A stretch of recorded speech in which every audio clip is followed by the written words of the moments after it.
Yeah. Who was the first to start doing music in the family? The first one was Bobby and Tommy with the group Switch, Yeah. and they were the first ones that sprung out. Uh, I think it was with Barry White first, and then Jermaine Jackson discovered Switch, and then So Bobby Switch, brought us in. so Switch was the first was the first group that was before DeBarge. Right. There's my two oldest brothers, Bobby and Tommy, were in the group Switch. And I call your name, they'll never be, all those hits. I'll call your name. Yeah, I love those it. songs. Isn't L on that song too? No, that's my oldest brother, Bobby. That's Bobby the whole time? Yeah, it's Bobby. Oh Yeah, wow. we get a lot of credit for stuff with Bobby. Yeah, he was the genius of the family. He was, man, he's a man. His voice, man. He's that high range. Me and I learned most of our stuff from Bobby. He kept us on his wings. We always studied of him, and everything he studied, we studied. He kept us fed, but like we couldn't music around the house all the time. Kept, he'd punch a hole in our wall of our room, put a speaker in all day long, be playing jazz music and Earth, Wind, and Fire. Everything you want and we loved, played for us. So we were brought up on the same stuff.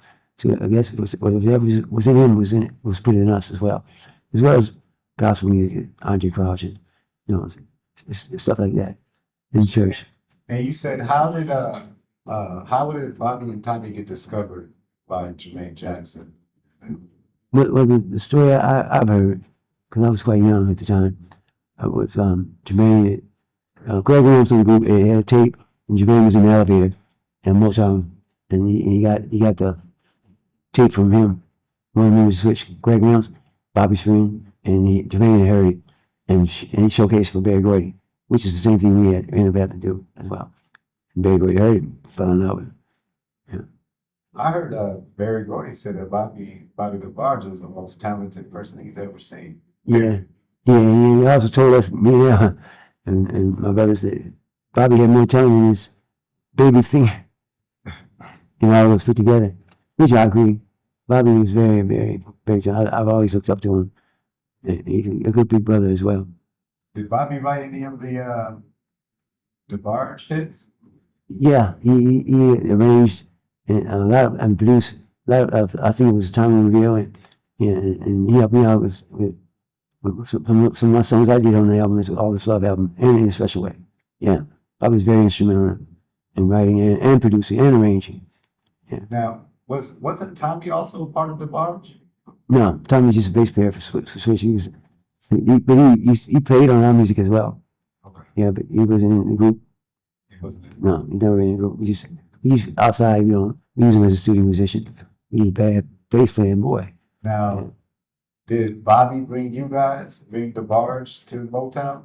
Yeah.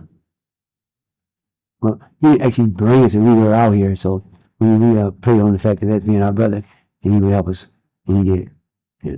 We had to showcase and audition as well. Big Ray's either, he's a tough cookie. He just sorry just because that's my brother. He had to hear what we had, and he fell in love with us.